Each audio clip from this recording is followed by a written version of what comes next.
I have spent most of my life watching people make the same mistake with more sophistication each year. When they are young, the mistake is easy to understand. They think money solves every problem because they do not yet have enough of it, so they give their time to work. And that trade is rational. They have strength, they have runway, and they have years ahead to recover from errors. In that season, trading time for money makes the strange part comes later. I have watched men and women build a lifetime of discipline, save diligently, avoid foolish debt, invest patiently, and finally arrive at the point they once dreamed about. Their portfolio is large enough, their house is paid off or close to it, their spending is manageable, their children are grown. The arithmetic says they have won. And then they keep going, not because they truly need to, not because the plan demands it, not because another 5 years will transform a bad future into a good one. They keep going because somewhere along the way they learn to fear drawing down what they spent decades building. They stare at an account balance as if touching it is a moral failure. They have trained themselves to admire accumulation so deeply that they no longer recognize the moment when accumulation should begin serving life instead of replacing it. That is where many intelligent people lose the plot. The purpose of wealth is not to die with a very flattering spreadsheet. The purpose of wealth is to purchase freedom, while freedom can still be enjoyed. If money cannot buy back a morning when your knees still work, an afternoon when your mind is sharp, or a trip when you still have the energy to walk the streets instead of watching from the hotel chair, then those years are worth more than the extra digits you delayed your life to collect. I want to talk plainly about that point because most people do not need more slogans. They need an honest frame, and the frame is this: after a certain age, continuing to work often stops being a wealth decision and becomes a life trade that grows more expensive every year. Many people feel that shift somewhere around the late 50s. In practical terms, age 59.5 matters for a reason the tax code understands better than human psychology does. Before that point, several retirement accounts are more difficult and more expensive to tap. After that point, the early withdrawal penalty on many of those accounts disappears. The gate opens. Capital that once came with a penalty now becomes available without that extra tax punishment. It is not the only factor in retirement, but it is a real threshold. It changes flexibility. It changes optionality. It changes the conversation from theoretical freedom to usable freedom. But the legal threshold is only the surface issue. The deeper issue is that time, health, and energy do not move in a straight line. They do not stay politely constant while your account balance climbs. A lot of people behave as if they do. They imagine that if they feel fine at 56, then of course they will still feel basically the same at 63, 68, maybe even 75. I would like that to be true for everyone. It is not. Aging does not always announce itself slowly. Sometimes it arrives in bunches. You can go years feeling more or less the same, and then discover that the margin has narrowed. Recovery takes longer. Sleep matters more. Small injuries interrupt bigger plans. Long flights become tiring. A demanding hike that once sounded exciting starts to sound negotiable. The grandkids still want to run. Your body votes against it. The vacation is still possible, but not with the same appetite. The mind remains yours, but the stamina is different. The calendar did not look dangerous while you were filling it with meetings. Then one day you realize what you really spent. That is why I dislike the way many people talk about retirement. They discuss it as if it were a pure money question. It is not. It is a resource allocation question. Money is only one resource. Time is a resource. Health is a resource. Energy is a resource. Attention is a resource. Freedom is a resource. If you optimize one while silently burning the others, you may win the game on paper and lose it in real life. Early in adulthood, most of us have plenty of time and plenty of physical capacity, but very little money. So we sensibly convert the first two into the third. That is the bargain: you work, you save, you invest, you delay gratification. There is nothing wrong with that. In fact, it is usually necessary. But later, after enough has already been accumulated, the trade reverses. Once the money is sufficient, continuing to exchange prime years for more capital becomes a weaker bargain, yet people continue doing it out of habit. They say they are being prudent. Sometimes they are only being obedient to an old identity. They cannot separate the discipline that built the fortune from the discipline required to enjoy it well. Those are not always the same discipline. At this point, someone usually says, "I understand the principle, but what if I am taking too much risk by stopping? What if the market is ugly? What if inflation remains stubborn? What if rates fall? What if rates rise? What if politics changes? What if this is the wrong year?" That line of thinking sounds sophisticated because it borrows the language of macroeconomics. In practice, it often becomes a respectable costume for fear. A sound retirement is not built on guessing next year's headlines. It is built on durable principles. A sensible portfolio, a margin of safety, spending flexibility, tax awareness, enough liquidity to avoid forced selling at a bad moment, reasonable expectations, a willingness to make small adjustments rather than dramatic ones. When those elements are in place, you do not need a perfect climate. You need a plan robust enough to survive imperfect weather. People often overestimate the importance of the current financial environment because present conditions are vivid. What is vivid feels decisive. Bond yields are high, so they want to wait. Stocks are down, so they want to wait. Stocks are up, so they want one more year. Inflation is up, so they want to wait. Inflation cools, so they convince themselves one more bonus would make the transition cleaner. There is always a reason to wait if your real problem is emotional permission. And that leads to the most expensive misunderstanding in retirement planning. For decades, many people have anchored on a spending framework so conservative that it quietly steals years from them. I am referring to the famous 4% rule. The original idea has merit as a piece of historical analysis. It gave people a useful starting point, but a starting point is not a commandment, and many households have turned it into one. They hear 4% and immediately convert their retirement into a giant target number. Spend $100,000 a year. Then I need $2.5 million beyond Social Security. Need $60,000 from my portfolio. Then I need $1.5 million. The arithmetic is simple enough that it feels sacred. The trouble begins when people assume that, because the formula is easy, the decision must also be easy. Spending is not fixed like machine output. Retirees are not robots. Markets do not move in one direction forever. Households adjust, trips get postponed, big expenses cluster and then disappear. Dividends rise over time in many businesses, Social Security starts, taxes shift. Housing changes, medical costs vary. People spend more in some seasons and less in others. Above all, retirees make choices. They are not passive passengers locked into one spending setting for 30 years. A rigid interpretation of the 4% rule often ignores that adaptability. It treats retirement almost like an aerospace problem, where every possible failure must be prevented at the highest cost. That mindset is understandable if you are designing equipment that cannot fail. It is much less sensible if the price of near-perfect certainty is sacrificing 5 or 6 healthy years that can never be repurchased. Suppose a household could retire not only at a 4% starting withdrawal, but at 5 or 5.5%, or with a flexible guardrail approach that allows modest spending changes depending on market conditions. The difference between those frameworks is not just numerical, it is human.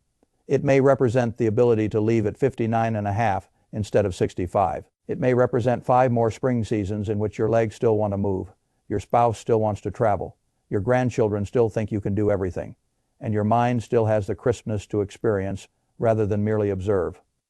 People hear percentage points and think they are discussing abstract finance. They are not.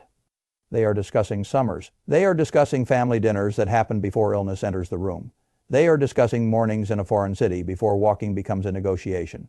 They are discussing the years in which retirement still feels like expansion rather than recovery. I have never been impressed by financial plans that maximize numerical leftovers at the cost of lived life. If 2/3 of the time a retiree ends up with far more wealth than they began with, even after spending all those years, then the question is not whether caution is wise. Of course, caution is wise. The question is whether your caution has exceeded usefulness and become wasteful in a subtler form. Waste is not only overspending, waste can also be underliving. That idea makes some people uncomfortable because they mistake it for recklessness. It is not reckless to recognize that excess conservatism has a price. It simply means every form of safety must be measured against what it costs to buy it. I would rather think clearly about that trade than hide behind a slogan. And this is where another invisible force enters the picture. Many people delay retirement for reasons that have almost nothing to do with money. They tell themselves the issue is the portfolio. But when you pull on the thread, the real problem, work gave them structure. Work gave them status. Work gave them a scoreboard. Work answered the question, what do you do, in a way that felt respectable? Once that answer disappears, a quieter fear emerges. Who am I when the meetings stop? What will I do on Tuesday morning? Will I still matter if no one needs a decision from me by noon? That is not a silly fear. It is a serious one. A person can be financially prepared and psychologically unprepared. In fact, that combination is common. I have seen people with enough money continue working because work solved emotional problems they had not named. The office organized their day, their title organized their self-respect. Retirement felt less like freedom and more like falling out of a moving car. The solution is not to dismiss the fear. The solution is to plan for the life that replaces the job. A good retirement plan should not stop at income projections. It should ask what fills your days, what responsibilities remain by choice rather than obligation, which relationships deepen when work no longer eats your attention, what pursuits restore energy instead of draining it. Whether you want to mentor, volunteer, build, read, teach, travel, care for family, or simply wake up without surrendering your best hours to an organization that no longer needs them as much as your own life does.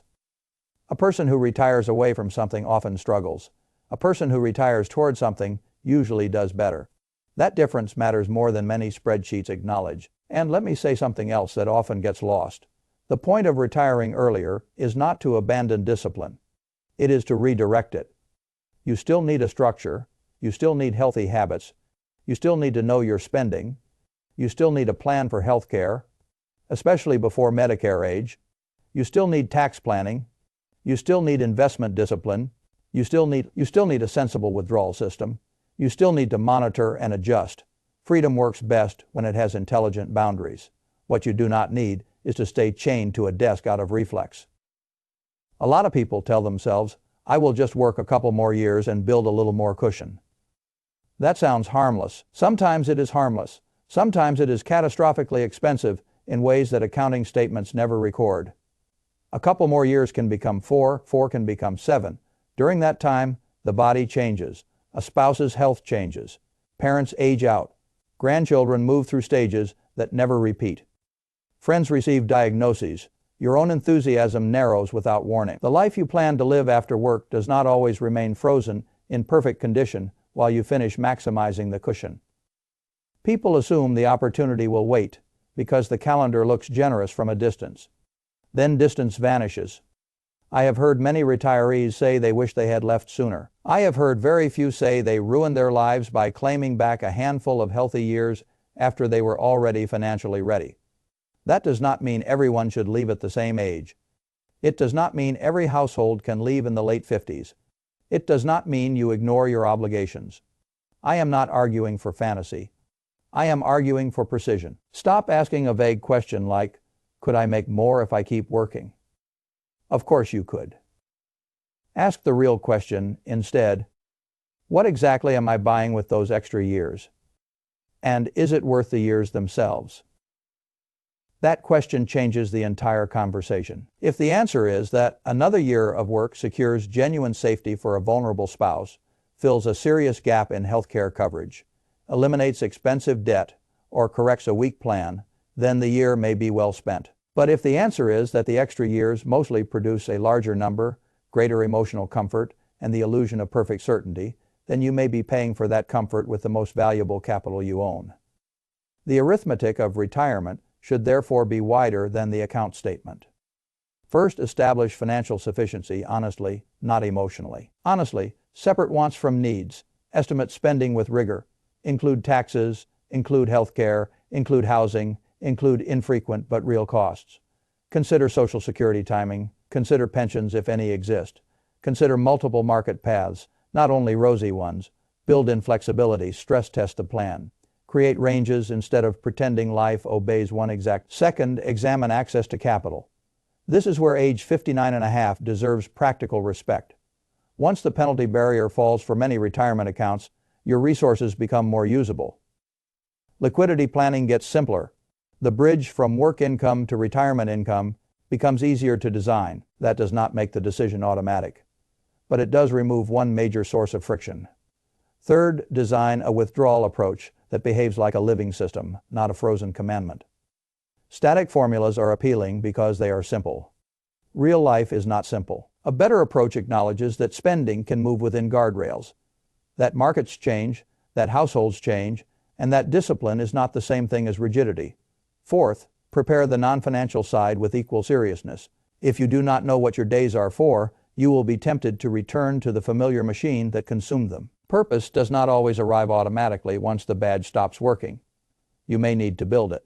That is not a weakness. It is part of the job. Fifth, protect health before and after leaving work.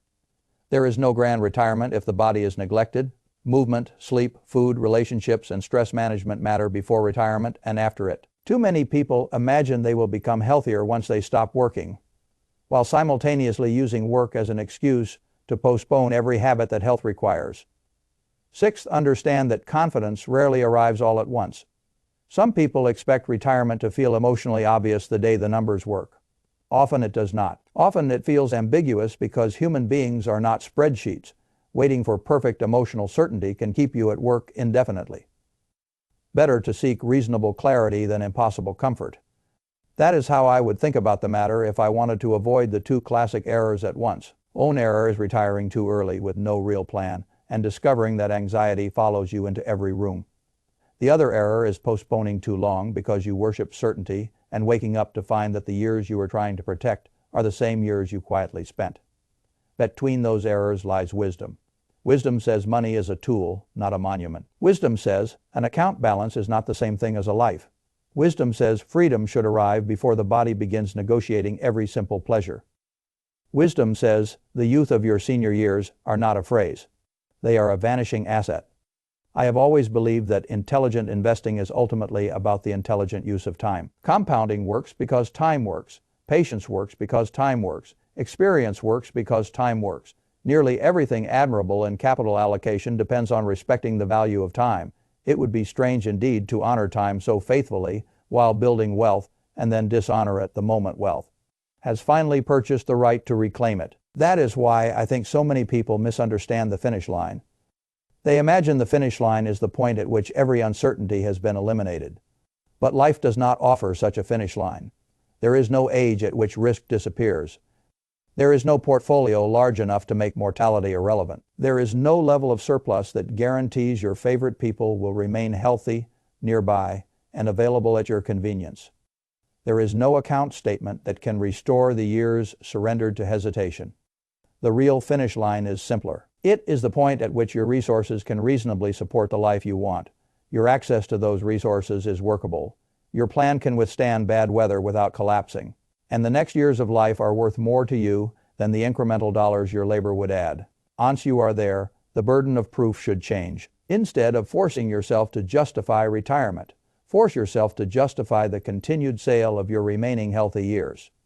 That is a harder question. It should be. If your answer is still strong, continue with intention. But if your answer sounds vague, fearful, or inherited from habits that no longer serve you, then have the courage to admit what is happening. You may not be protecting your future. You may be postponing your life. And postponement has a hidden tax. It is not collected by the government. It is collected by biology, collected by changing energy, collected by opportunities that do not repeat, collected by the simple fact that the people you love are aging on the same clock. A great many fortunes are built by understanding opportunity cost in business. Curiously, many of the same people forget opportunity cost when it comes to their own remaining years. They measure the gain from another year of salary and neglect the cost of another year unavailable for living. That is not disciplined. That is incomplete accounting. Complete accounting asks a better question. How much is enough for a life you can still fully inhabit? If your answer is honest, and your plan is solid, and your fear is no longer pretending to be analysis, you may find that enough arrived earlier than you expected. At that point, do not confuse motion with progress. Do not confuse habit with prudence. Do not confuse more with better. Use your money for what it was always meant to do. Let it buy back your mornings. Let it buy back your attention. Let it buy back your health decisions, your family time, your curiosity, your travel, your rest, your chance to be present, while presence still has vitality in it. Because in the end, no one wins by preserving all the capital and missing the season in which the capital was supposed to be spent. A bigger pile is not the goal. A fully lived life claimed at the right time is the goal, and for many people standing near the late 50s, especially once the barriers around retirement assets begin to loosen, that right time is not someday. It is much closer than fear would like them to believe.